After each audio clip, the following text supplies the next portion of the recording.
Importantly, governments in many countries are working hard to address macroeconomic imbalances.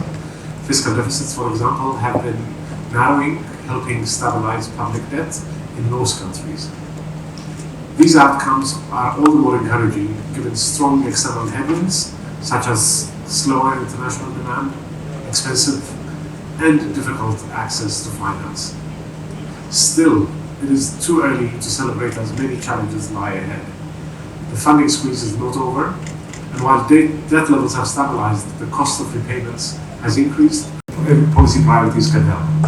First, addressing inflation. In countries with elevated and rising inflation, further tightening might be warranted.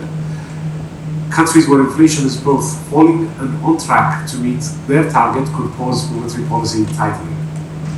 This matters, of course, because of the hugely adverse effect that high inflation has in eroding the incomes of the poorest people in society. Second, reducing debt vulnerabilities while creating space for development spending. This requires a delicate balance between raising domestic revenues and reforms to foster growth. Third, allowing the exchange rate to depreciate where needed, avoiding depreciation pressures at the cost of exhausting scarce international reserves and eroding competitiveness often ends up causing more challenges later on. And finally, continuing to increase investment, that's growth enhancing. Needless to say, our region is home to the fast-growing and highly creative population, and we must invest in them now to allow them to reach their full potential and make this 21st century the African century. Thank you so much.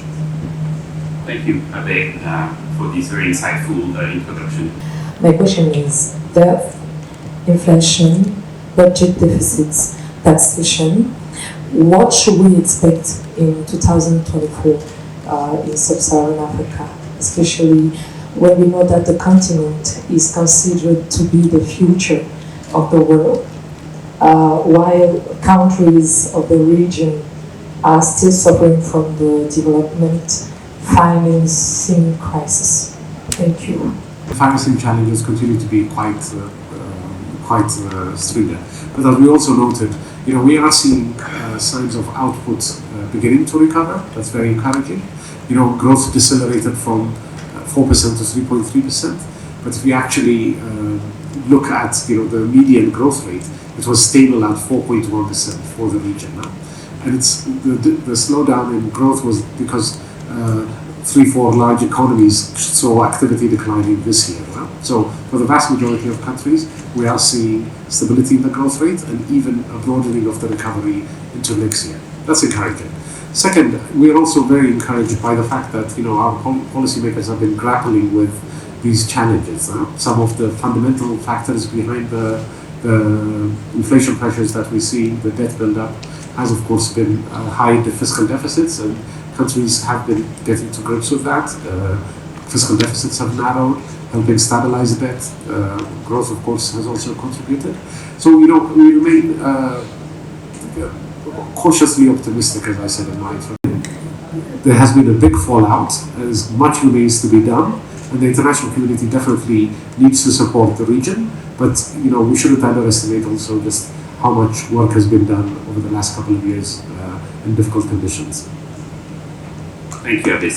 Can you give us some insight into those conversations that you're having with Africa's creditors, such as China, of course, as you urge them to provide those financing assurances, and also what concerns are these creditors, like China, giving you in these debt talks? We provide, in general, our assessment of the macroeconomic outlook, what kind of financing gaps are likely to be emerging, how countries can best avoid undue austerity where debt is unreasonably high. So that's re-engage and support the authorities rather than directly with creditors.